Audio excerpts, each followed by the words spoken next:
All right, Hare Krishna. Welcome back to another daily reading. Hare We're Krishna. continuing today with the beginning of chapter 9 in Bhagavad Gita as it is. And we're here with Keshava Das. Prabhuji is here. Hare Krishna. We have our stalwart Bhakta Adam. And we have our OG stalwart Bhava Sarodham. Eternally a stalwart he is. And Vrindavani Mataji is here.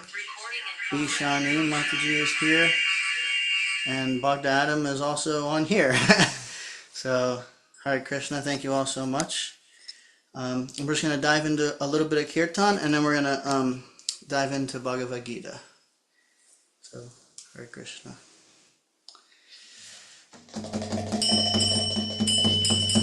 Nam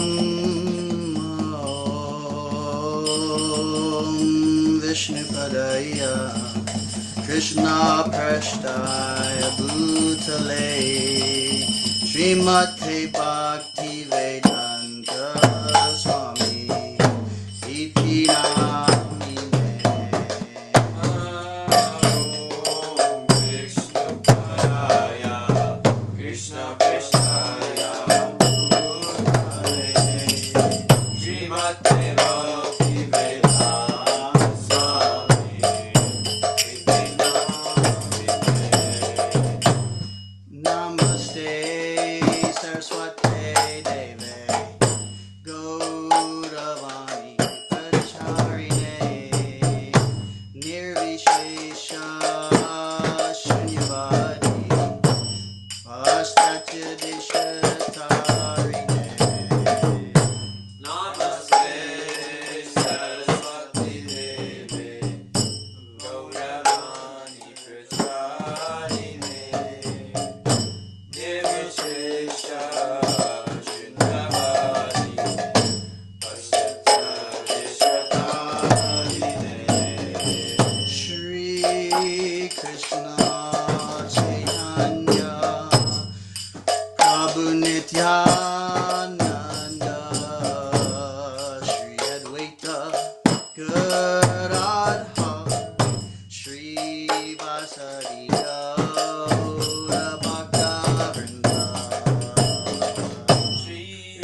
Ooh.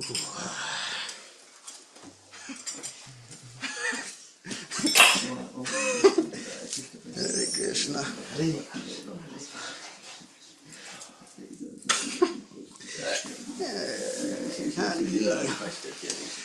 Hare Krishna. There are books back here.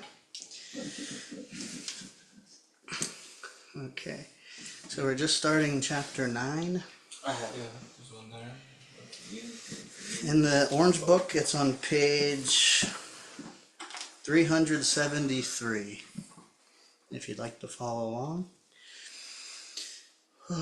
So it's a focused hearing meditation, hearing with rapt attention, in a mood of gratitude for Srila Prabhupada, offering of devotion, Shravanam, for Krishna's pleasure of the devotees. But we also take questions and comments at any time if anybody feels like they'd like to share or ask. And so before we dive in, I'm just going to do the Mangala Charana prayers as an invocation, and then we're going to just dive in. The Mangala Charana prayers are on page 1, I believe, of the introduction, if you don't know them.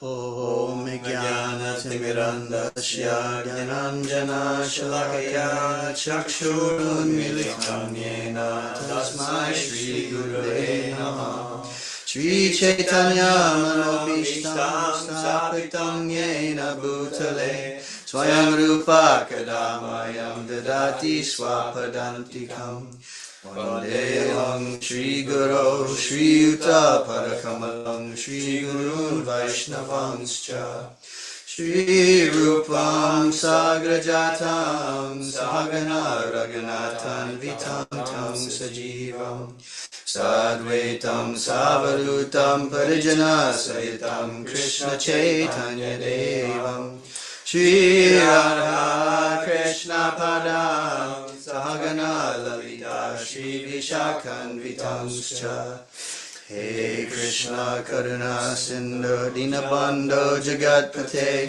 Gopesha Gopika Kanta Radha Kanta Namostute Bhakta Kanchana Gaurangi Radhe Vrindavaneshwari Vrishabhanu Sute Devi Pranamami Hari Priye Manchakalpatarubhyascha Kripa Sindhubhya Evacha Patitanam Pavanebhyo Vaishnavebhyo Namo Namaha Shri Krishna Chaitanya Prabhu Nityananda Shri Advaita Gadadhar Shri Vasadi Gaura Bhakta Vrinda Hare Krishna, Krishna Krishna, Hare Hare Rama, Rama Rama, Hare Hare, Hare Krishna, Krishna Krishna, Hare Hare, Hare Rama, Rama Rama, Hare Hare. Hare Krishna, Krishna Krishna, Hare Hare, Hare Rama, Rama Rama, Hare Hare. Mukam karoti vachalam pongam lang hayate girim yat kripatamaham bande Shri Gurun Dinataranam. Okay, chapter 9, the most confidential knowledge, text 1. Shri Bhagavan Uvacha Idam tu te duyatamam pravakshyam yanasuyave jnanam vijnana sahitam yadgatva mokshase shubhat. The Supreme Personality of Godhead said, My dear Arjuna, because you are never envious of me, I shall impart to you this most confidential knowledge and realization, knowing which you shall be relieved of the miseries of material existence. Purport. As a devotee hears more and more about the Supreme Lord, he becomes enlightened. This hearing process is recommended in the Srimad Bhagavatam. The messages of the Supreme Personality of Godhead are full of potencies, and these potencies can be realized if topics regarding the Supreme Godhead are discussed amongst devotees. This cannot be achieved by the association of mental speculators or academic scholars, for it is realized knowledge. The devotees are constantly engaged in the Supreme Lord's service. The Lord understands the mentality and sincerity of a particular living entity who is engaged in Krishna consciousness and gives him the intelligence to understand the science of Krishna in the association of devotees. Discussion of Krishna is very potent, and if a fortunate person has such association and tries to assimilate the knowledge, then he will surely make advancement towards spiritual realization. Lord Krishna, in order to encourage Arjuna to higher and higher elevation in his potent service, describes in this 9th chapter matters more confidential than any he has already disclosed. The very beginning of Bhagavad Gita, the 1st chapter, is more or less an introduction to the rest of the book. And in the 2nd and 3rd chapters, the spiritual knowledge described is called confidential. Topics discussed in the 7th and 8th chapters are specifically related to devotional service, and because they bring enlightenment and Krishna consciousness, they are called more confidential. But the matters which are described in the 9th chapter deal with unalloyed pure devotion. Therefore, this is called the most confidential. One who is situated in the most confidential knowledge of Krishna is naturally transcendental, and therefore has no material pangs, although he is in the material world. In the Bhakti Rasamrita Sindhu, it is said that although one who has a sincere desire to render loving service to the Supreme Lord is situated in the conditional state of material existence, he is to be considered liberated. Similarly, we shall find in the Bhagavad Gita 10th chapter that anyone who is engaged in that way is a liberated person. Now, this first verse has specific significance. The words idam jnanam, this knowledge, refer to pure devotional service, which consists of 9 different activities. Haribol, Nakunja, welcome, Hare Krishna. We're in the purport, like halfway through the purport of the first verse of the 9th chapter. Hare Krishna. I'm going to start the paragraph over again. Now, this first verse has specific significance. The words idam jnanam, this knowledge, refer to pure devotional service, which consists of 9 different activities: hearing, chanting, remembering, serving, worshiping, praying, obeying, maintaining friendship, and surrendering everything. By the practice of these 9 elements of devotional service, one is elevated to spiritual consciousness, Krishna consciousness. When one's heart is thus cleared of material contamination, one can understand the science of Krishna. Simply to understand that a living entity is not material is not sufficient. That may be the beginning of spiritual realization, but one should recognize the difference between activities of the body and the spiritual activities of one who understands that he is not the body. In the 7th chapter, we have already discussed the opulent potency of the Supreme Personality of Godhead, his different energies, the inferior and superior natures, and all this material manifestation. Now in chapter 9, the glories of the Lord will be delineated. The Sanskrit word anasuyave in this verse is also very significant. Generally, the commentators, even if they are highly scholarly, are all envious of Krishna, the Supreme Personality of Godhead. Even the most erudite scholars write on Bhagavad Gita very inaccurately. Because they are envious of Krishna, their commentaries are useless. The commentaries given by devotees of the Lord are bona fide. No one can explain Bhagavad Gita or give perfect knowledge of Krishna if he is envious. One who criticizes the character of Krishna without knowing him is a fool. So, such commentaries should be very carefully avoided. For one who understands that Krishna is the Supreme Personality of Godhead, the pure and transcendental personality, these chapters will be very beneficial. When you read that these erudite scholars are incapable of understanding Krishna, it's stated that has to do with envy. what is the exact process? What is the exact science about how having this envy toward Krishna specifically deludes your information about him?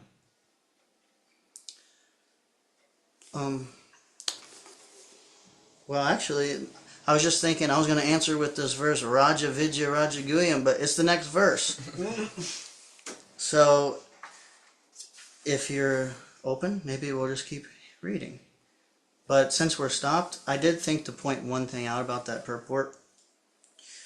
Just in that, Prabhupada says, in the Bhakti Rasamrita Sindhu, it is said that although one who has a sincere desire to render loving service to the Supreme Lord is situated in the conditional state of material existence, he is to be considered liberated. Similarly, we shall find in the Bhagavad Gita 10th chapter that anyone who is engaged in that way is a liberated person. Engaged in the way of having a sincere desire to render loving service to the Supreme Lord. Because earlier we were discussing pure devotees a little bit. And how to what is a pure devotee, and so I thought that was a very significant point that was being made. Just someone who has a sincere desire to render loving devotional service to Krishna is considered to be a completely liberated person. Wow, yeah, that's awesome. It makes me very enthusiastic. The main point I wanted to highlight on that was just how potent devotional service is. And sometimes when you're in the society of devotees, we can kind of get narrow-minded and start judging based on externals or this and that, but devotional service is so powerful, and Krishna's holy name is so powerful. So really anybody who even comes in contact or chants just one time, Prabhupada said, is basically a liberated person. So with the increase of appreciation and realization of the potency of devotional service and the holy name, then automatically we can really become really humble, especially in the association of devotees. Yeah, that was the main point I wanted to highlight there. Text 2. Raja Vidya Raja Guyam Bhavitram Idamuttamam Pratyaksha Vagamam Dharmyam Susukam Kartam Avyayam. This knowledge is the king of education, the most secret of all secrets. It is the purest knowledge, and because it gives direct perception of the self by realization, it is the perfection of religion. It is everlasting and is joyfully performed.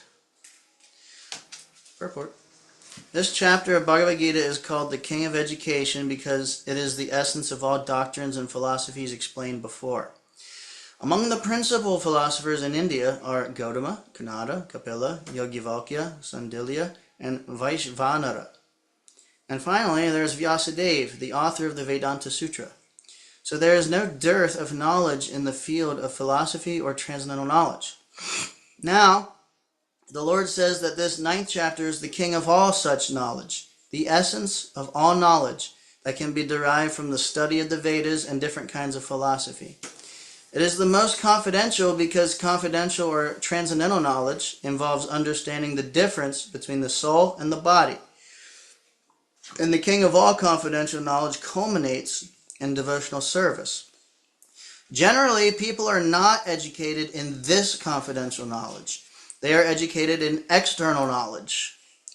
As far as ordinary education is concerned, people are involved with so many departments: politics, sociology, physics, chemistry, mathematics, astronomy, engineering, and so on. There are so many departments of knowledge all over the world and many huge universities, but there is, unfortunately, no university or educational institution where the science of the spirit soul is instructed. Yet, the soul is the most important part of the body. Without the presence of the soul, the body has no value.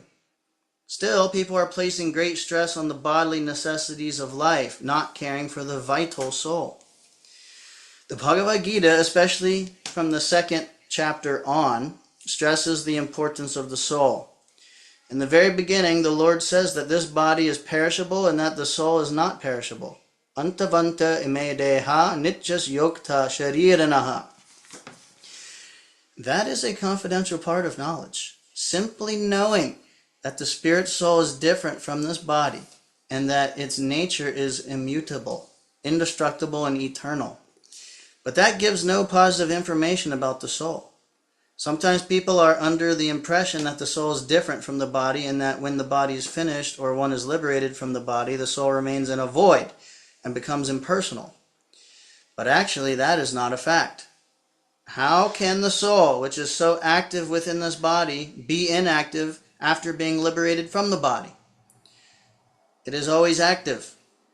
If it is eternal, then it is eternally active, and its activities in the spiritual kingdom are the most confidential part of spiritual knowledge.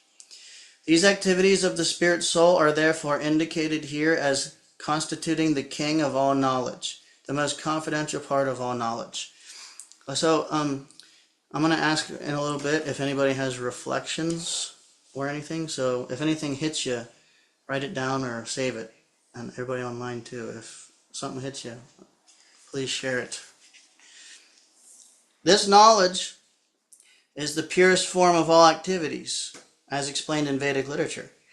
In the Padma Purana, man's sinful activities have been analyzed and are shown to be the results of sin after sin.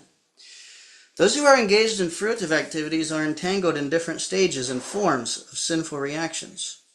For instance, when the seed of a particular tree is sown, the tree does not appear immediately to grow. It takes some time. It is first a small sprouting plant. Then it assumes the form of a tree. Then it flowers and bears fruit, and when it is complete, the flowers and fruits are enjoyed by persons who have sown the seed of the tree.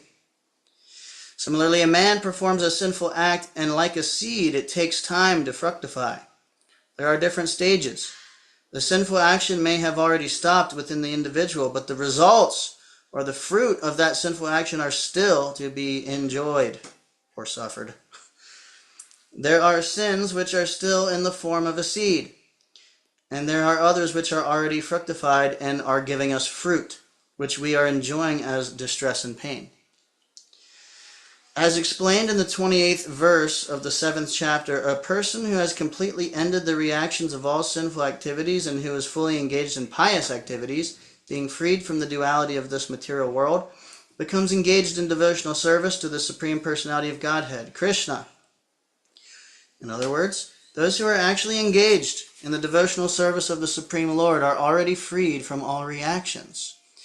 This statement is confirmed in the Padma Purana. Aprarabdha palam papam kutam bijam palam mukam kremenaiva praliyeta vishnu bhakti ratatmana. For those who are engaged in the devotional service of the Supreme Personality of Godhead, all sinful reactions, whether fructified in the stalk or in the form of a seed, gradually vanish.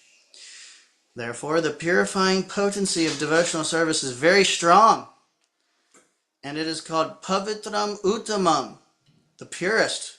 Uttama means transcendental. Tamas means this material world or darkness, and Uttama means that which is transcendental to material activities. Devotional activities are never to be considered material, although sometimes it appears that devotees are engaged just like ordinary men. One who can see and is familiar with devotional service will know that they are not material activities. They are all spiritual and devotional, uncontaminated by the material modes of nature. It is said that the execution of devotional service is so perfect that one can perceive the results directly. This direct result is actually perceived, and we have practical experience that any person who is chanting the holy names of Krishna, Hare Krishna, Hare Krishna, Krishna Krishna, Hare Hare, Hare Rama, Hare Rama, Rama Rama, Hare Hare, in course of chanting without offenses, feels some transcendental pleasure, and very quickly becomes purified of all material contamination. This is actually seen. Furthermore, if one engages not only in hearing, but in trying to broadcast the message of devotional activities as well, or if he engages himself in helping the missionary activities of Krishna consciousness, he gradually feels spiritual progress. This advancement in spiritual life does not depend on any kind of previous education or qualification. The method itself is so pure that by simply engaging in it, one becomes pure. In the Vedanta Sutra 3.226, this is also described in the following words: Prakashascha karmanya bhyasat. Devotional service is so potent that simply by engaging in the activities of devotional service, one becomes enlightened without a doubt. A practical example of this can be seen in the previous life of Narada, who in that life happened to be the son of a maidservant. He had no education, nor was he born into a high family. But when his mother was engaged in serving great devotees, Narada also became engaged, and sometimes, in the absence of his mother, he would serve the great devotees himself. Narada personally says, Uchistalepan anumodito dvijay sakrit smabunje tadapasta kilibishaha evam pravritasya vishuddha chetasas tadharma evatma ruchi prajayate. In this verse from Srimad Bhagavatam 1.5.25, Narada describes his previous life to his disciple Vyasadeva. He says that while engaged as a boy servant for those purified devotees during the 4 months of their stay, he was intimately associating with them. Sometimes those sages left remnants of food on their dishes, and the boy who would wash their dishes wanted to taste the remnants. So he asked the great devotees for their permission, and when they gave it, Narada ate those remnants and consequently became freed from all sinful reactions. As he went on eating, he gradually became as pure-hearted as the sages. The great devotees relished the taste of unceasing devotional service to the Lord by hearing and chanting, and Narada gradually developed the same taste. Narada says further, Tantravaham Krishna Kata Pragayatam Anugrahena Shrinavam Manohara Tashradhaya Menupadam Vishrinvata Priyashravasyanga Mama Bhavadruchi. By associating with the sages, Narada got the taste for hearing and chanting the glories of the Lord, and he developed a great desire for devotional service. Therefore, as described in the Vedanta Sutra, Prakashascha karmanya bhyasat. If one is engaged simply in the acts of devotional service, everything is revealed to him automatically, and he can understand. This is called pratyaksha, directly perceived. The word dharmya means the path of religion. Narada was actually a son of a maidservant and had no opportunity to go to school. He was simply assisting his mother, and fortunately his mother rendered some service to the devotees.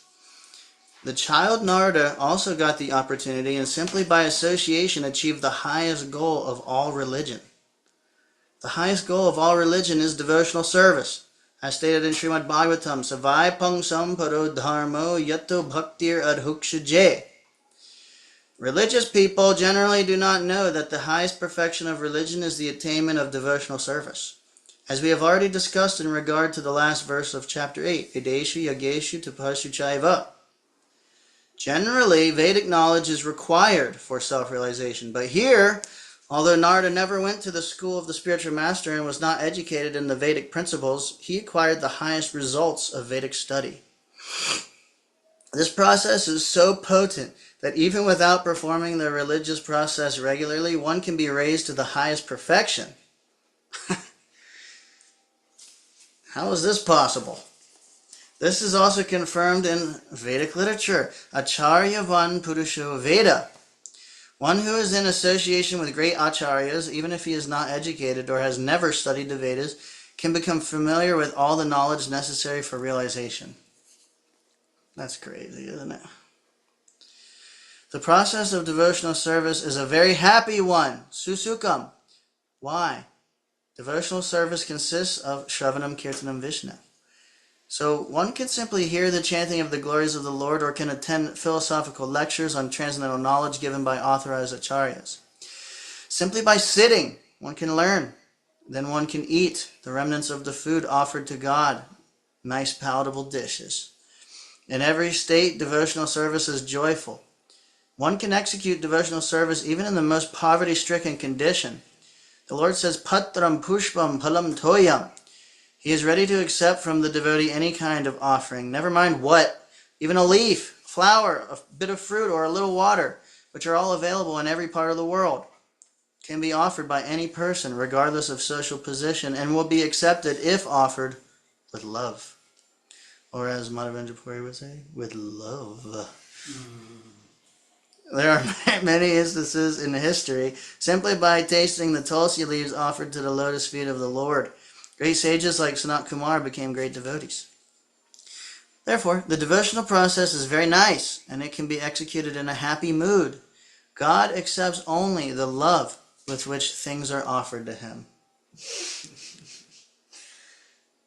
I love offering Krishna food, and we offer. It's like Prabhupada says somewhere, I think it might be in Bhagavad Gita, that the sweet words you offer while you offer food are like considered like very much accepted by Krishna. Something like Krishna accepts that very much. That's what Krishna's after. So I started praying like to Krishna, like I really hope you just enjoy this. I hope this has just really soothed you. And like stuff like that, and it made like, it would make the whole process amazing. Like, you feel so much reciprocation when you offer Krishna any amount of love in any way that you can. And there are some capacities where it's harder to offer Krishna love according to our tendencies at first when we're not as purified, at least with me. And so I found that specific thing when you offer food, that makes you very desirous of Krishna's pleasure and everything, when you start like trying to really think about how he's gonna feel when he tastes your food and everything with his eyes. Right. What's that verse? I can't remember the verse. Anyway, yeah, that's perfect, Prabhuji. Yeah, it makes it a little personal. You're personally taking concern with Krishna's pleasure of his senses. Yeah. If he's comfortable, how he's feeling. That is a good mood. It's a great mood. It's very nice. Thank you for sharing. I appreciate you. Yes. Any other points while we're here? Online, in-house?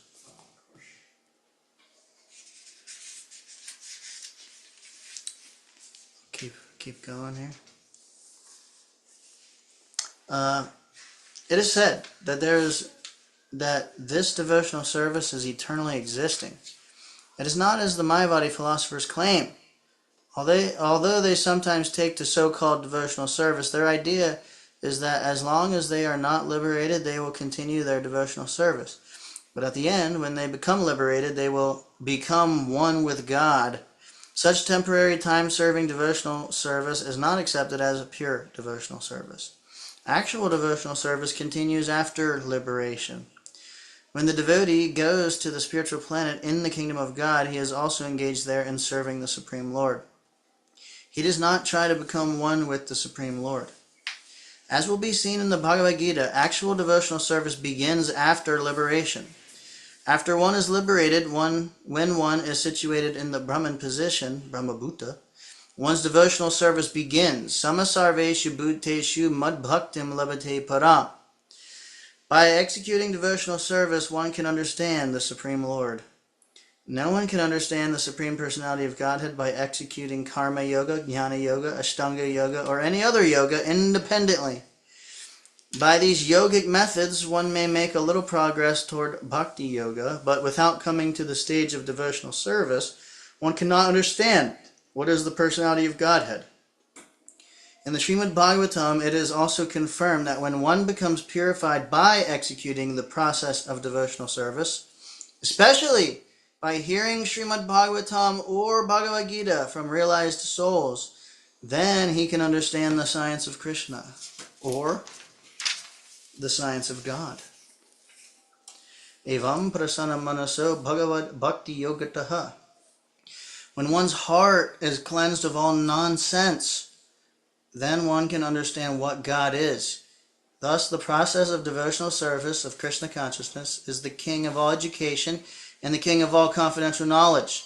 It is the purest form of religion, and it can be executed joyfully without difficulty. Therefore, one should adopt it.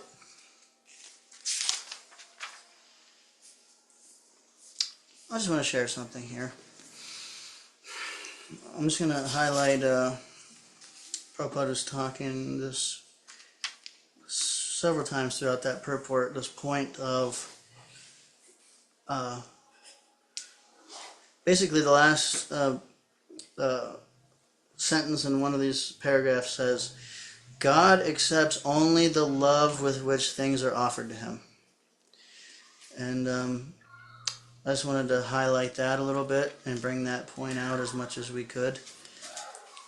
Because, well, speak for myself, I notice in myself, I have a tendency to get so caught up in the externals of devotional service.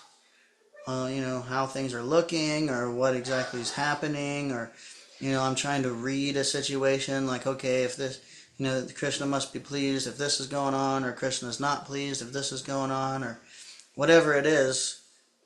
But I don't know, I just think it's such an important thing to remember. Having the consciousness to consciously offer our affection, to Krishna, basically.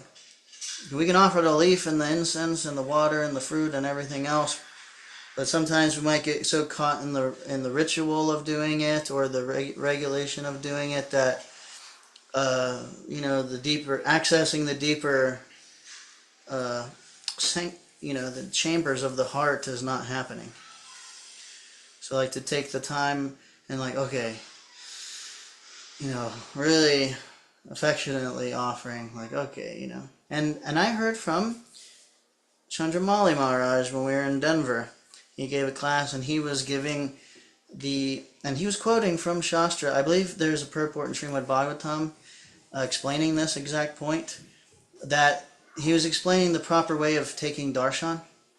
One bows down, and there's a whole meditation. You start at the feet and everything with the deity, but you should offer respects. You offer the kind words. Krishna, you are so kind, and some gratitude. Thank you so much for always providing everything, and whatever it is.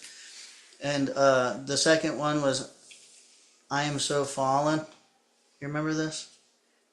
No, I don't remember him coming to Denver, but I think I know the purport you're talking about. Yeah, sweet words. You offer sweet words, and then I'm so fallen, and then some request like please help me, and offering respects, requesting blessings, glorifying the Lord, offering respects, requesting blessings, like these three things. So this is a nice practice when we're trying to offer with love.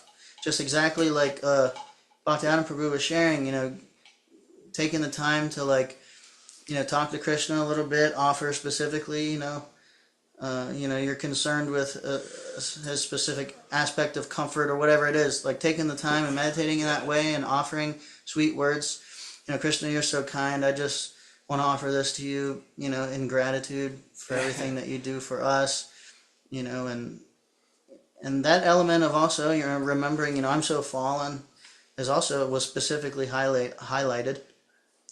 I'm so fallen, thank you so much. Please bless me that I can, chant my japa with more attention and more care, every day.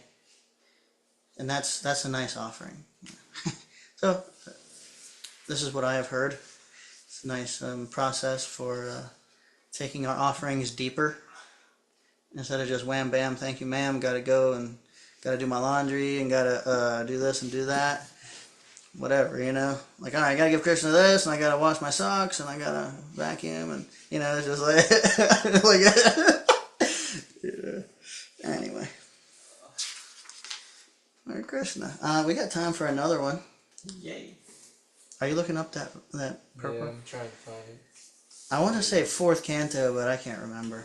I thought it was third, but Could anyway.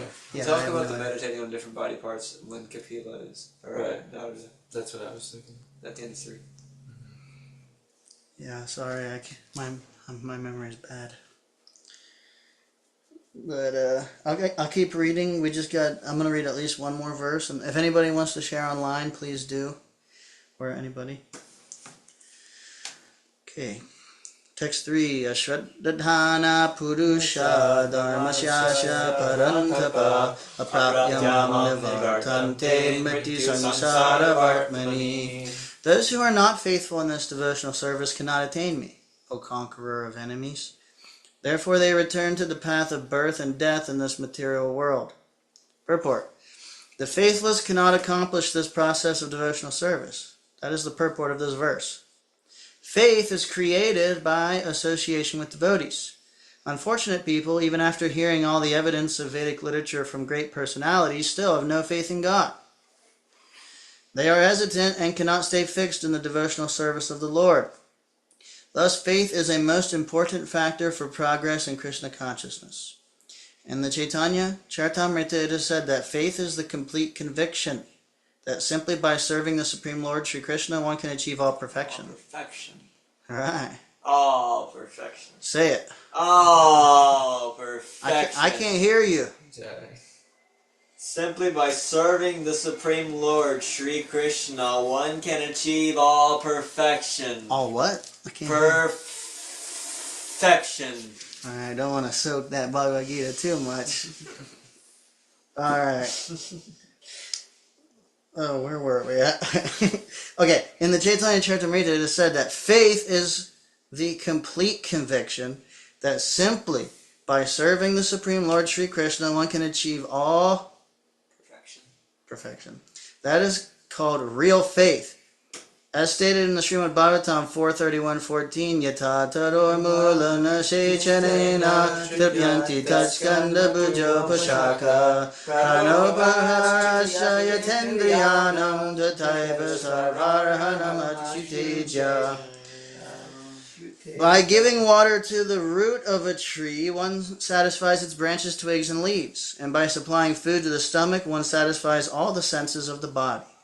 Similarly, by engaging in the transcendental service of the Supreme Lord, one automatically satisfies all the demigods and all other living entities. Therefore, after reading Bhagavad Gita, one should promptly come to the conclusion of Bhagavad Gita. One should give up all other engagements and adopt the service of the Supreme Lord Krishna, the personality of Godhead. If one is convinced of this philosophy of life, that is faith. Now, the development of that faith is the process of Krishna consciousness. There are 3 divisions of Krishna conscious men. In the third class are those who have no faith. Even if they are officially engaged in devotional service, they cannot achieve the highest perfectional stage. Most probably they will slip after some time. They may become engaged, but because they haven't complete conviction and faith, it is very difficult for them to continue in Krishna consciousness. We have practical experience in discharging our missionary activities that some people come and apply themselves to Krishna consciousness with some hidden motive. And as soon as they are economically a little well situated, they give up this process and take to their old ways again. It is only by faith that one can advance in Krishna consciousness. As far as the development of faith is concerned, one who is well versed in the literatures of devotional service and has attained the stage of firm faith is called a first-class person in Krishna consciousness. And in the second class are those who are not very advanced in understanding the devotional scriptures, but who automatically have firm faith that Krishna Bhakti, or service to Krishna, is the best course, and so in good faith have taken it up. Thus they are superior to the third class, who have neither perfect knowledge of the scriptures nor good faith, but by association and simplicity are trying to follow. The third class person in Krishna consciousness may fall down, but when one is in the second class, he does not fall down. And for the first class person in Krishna consciousness, there is no chance of falling down. One in the first class will surely make progress and achieve the result at the end. As far as the third class person in Krishna consciousness is concerned, although he has faith in the conviction that devotional service to Krishna is very good, he has not yet gained adequate knowledge of Krishna through the scriptures like Srimad Bhagavatam and Bhagavad Gita. Sometimes these third-class persons in Krishna consciousness have some tendency toward karma yoga and jnana yoga, and sometimes they are disturbed But as soon as the infection of karma yoga or jnana yoga is vanquished, they become second class or first class persons in Krishna consciousness. Faith in Krishna is also divided into three stages and described in Srimad Bhagavatam. First class attachment, second class attachment, and third class attachment are also explained in Srimad Bhagavatam in the 11th canto. Those who have no faith after hearing about Krishna and the excellence of devotional service, who think that it is simply eulogy, find the path very difficult, even if they are supposedly engaged in devotional service. For them, there is very little hope of gaining perfection. Thus, faith is very important in the discharge of devotional service. Srila Prabhupada ki. Jai. So now we can still have some discussion. Yeah. And you have any realization, question, comment, chastisement, compliments? I'm just kidding. I think by reading the purport, it called purport, okay. Yeah, purport. Purport. I think our focus will increase. Nice. Is that true? Or I realize that kind of thing. Absolutely, Prabhuji. Yeah. Because you're hearing directly from Srila Prabhupada. Yeah. His potency will increase our focus. Okay. Because Absolutely. he's so focused. Right. Right. Right. Yeah.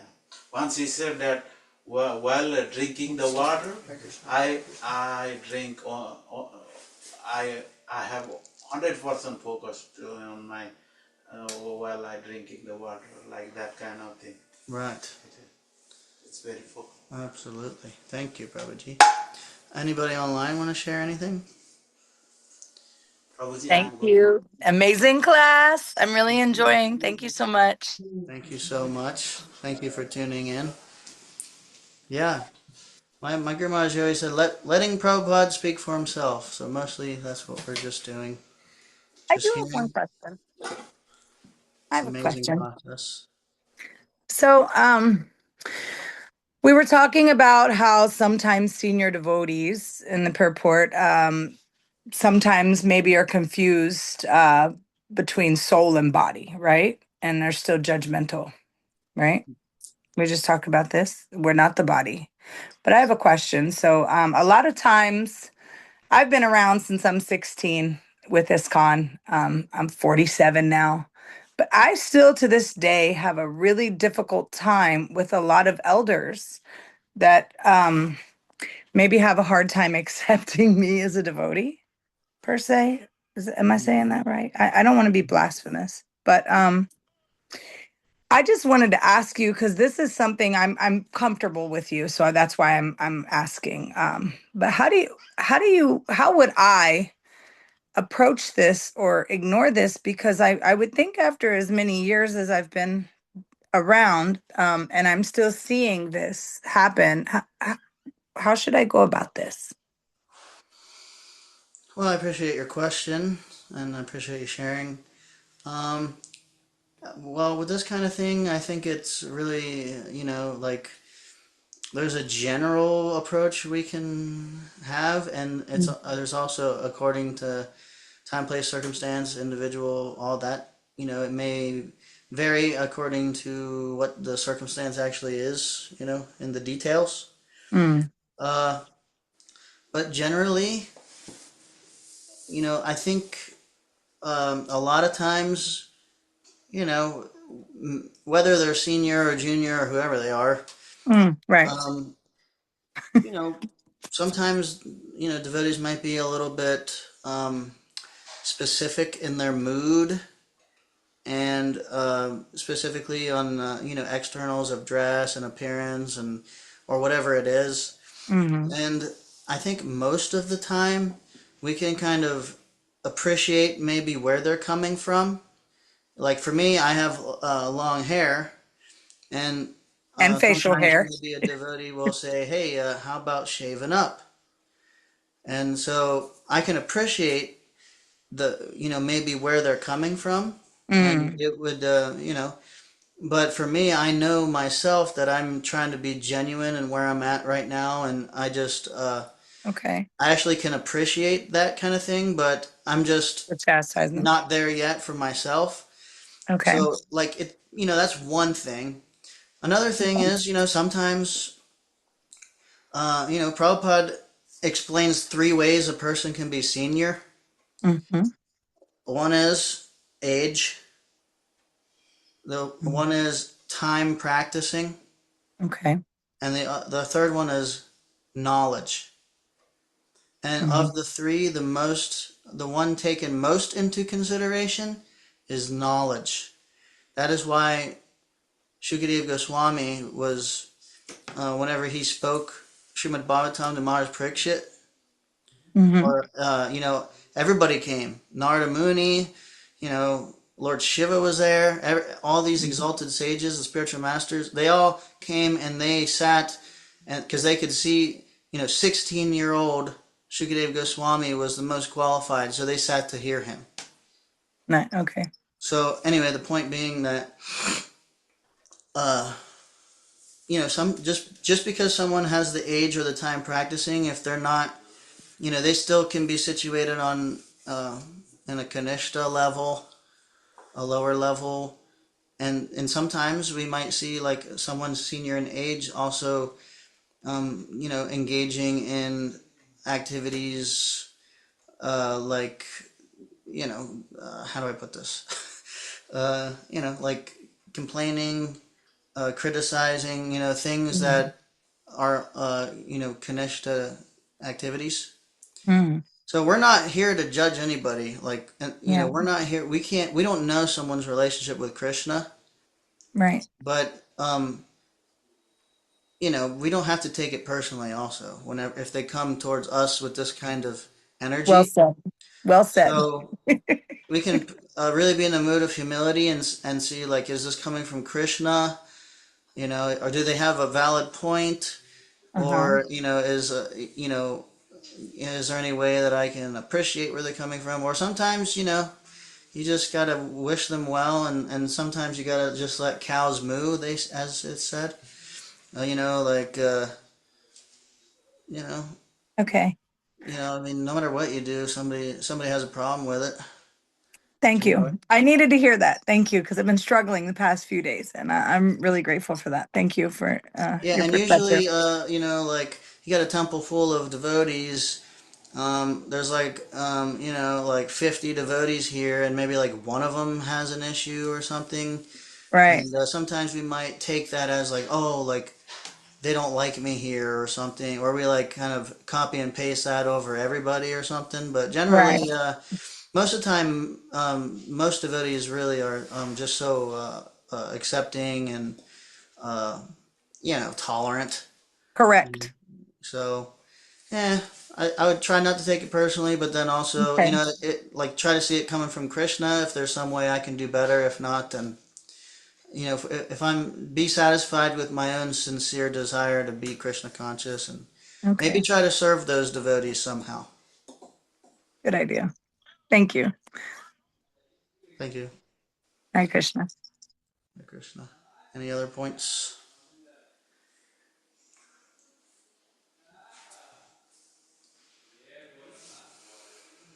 Any reflections from being here, Prabhuji, after us not having a reading session in a long time?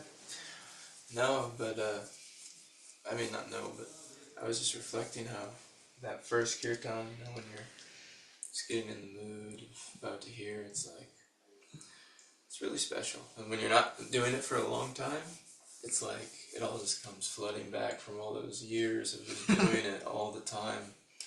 And I'm sure you're starting to experience it. Like it's real, and like the transcendental potency is really apparent, and it's fully available if we want it.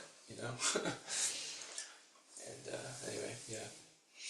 Thanks for your service. Thanks for Thank you, Prabhuji. doing this for everyone. It's amazing, like the devotional service is always available, and it's like the channel by which we can access it. Like it's really it's a quality of the heart. Right. Because we can be like amidst so much devotional service and spiritual potency going on, but if we're not there in the right mindset, it can just go right over our head. Mm-hmm. Or vice versa, you can be in like a horrible position and be fully Like nectar. surrendered. Yeah. I know really advanced devotees, sorry to cut you, but I know really advanced devotees, like seriously advanced devotees I've had association with, and it's like, they just like are seeing so transcendently, like the littlest thing, they're like, oh, Prabhuji, that is so ecstatic how you're doing that, and you're like, I don't think I'm actually quite there, but I really appreciate your mood, you know? Yeah. Totally. Yeah. What were you gonna say, Prabhuji? Like, I kind of want Krishna to show me what you mean, because I can see what you're saying a little bit, but like personally, I can't really tell where I'm at with it, and I don't really know how to apply what you're saying very well yet. So I want Krishna to show me like an example of where I'm like could be more internally focused, or I could be more internally with those intentions. I'm sure Krishna will reveal it. Yeah. Well, that's also, especially the last purport we read was all about faith. You know, like, even if I don't feel that I'm at a certain level, you know, having the conviction that by doing this process that I can achieve it. You know, basically, I can't quote exactly perfectly, but Prabhupada said this is required, like, for us to keep engaging and making advancement. So I think Krishna specifically, because we've been talking lately on this topic a little bit, and I think Krishna is trying to bring out the conscious decision of faith. You know, I consciously choose. I am putting my faith consciously in this process of hearing and chanting. I may not be like relishing ecstatically right now, but I know by doing this basic process, hearing and chanting, it will come. And then if you have that conviction, you know, like Vaisheshika Prabhu told me, you know, if you keep the desire for pure devotional service, whatever disturbance comes, it'll pull you through it. So having the faith in that process and the conviction, you know, then you know what to do. So then it's just doing it and doing it and doing it and just keep doing it. Before you know it, really, really quickly, like, you might come to a point, you might try for a long time, like years. You might be practicing for years and feel like, man, I don't think, you know, I'm still, like, it's been 5 years and I'm still not relishing, really. But, you know, if you keep doing it, you just have to keep doing it. And then eventually you'll get hit with, like, the accumulated effect of all your sincere attempts at devotional service over the years. And then you're going to be like, oh yeah. Yeah. Yeah. I see now. Cause you know, and then once you hit that, it's like, I think it's like general hurdles, actually, we hit according to our conditioning and, you know, time, place, circumstance, and whatnot. But generally, I think we tend to go through pretty basic, you know, general purification hurdles in life. Yeah. I mean, I was getting like hurdles. I was getting like hurdles before, but then like I started questioning my whole like desire for Krishna consciousness, like total demonic doubts, and I was having like, and I was in a worse state of mind. I'm still going through it a little bit, like coming out of it.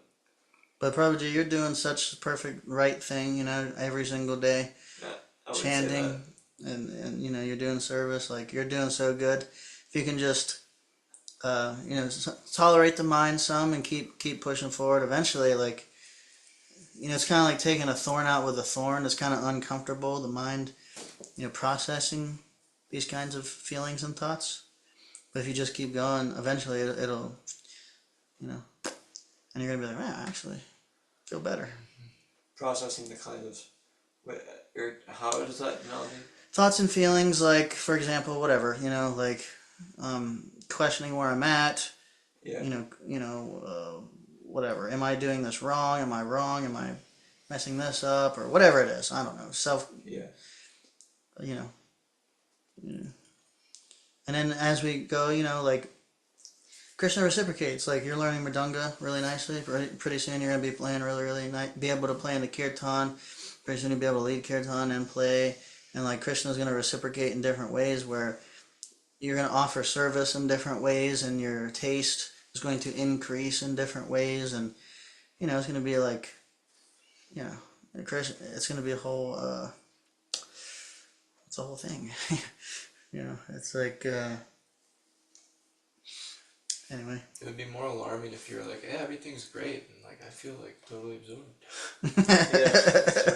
That's The one fact that thing. you're doubting and self-aware, that's like a great sign. That's one thing I have faith in for sure. Like Krishna's showing me that I'm like, at least there's something really sincere going on, you know. Yeah. And it's like if I stick with it, something good's gonna happen. Like Guru Maharaj says, that's all we really have is our attention and our sincerity. You know, where we put our focus and how we, you know, our intention behind it. Those are the two things that we really only possess in this world. So as long as you keep those in check, despite all the externals, you'll be pretty set. Keep a good association, of course. Yeah.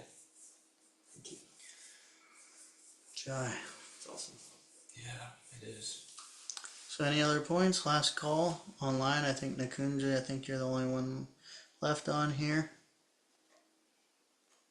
If you'd like to share, please do. Otherwise, I think this is a good time to conclude.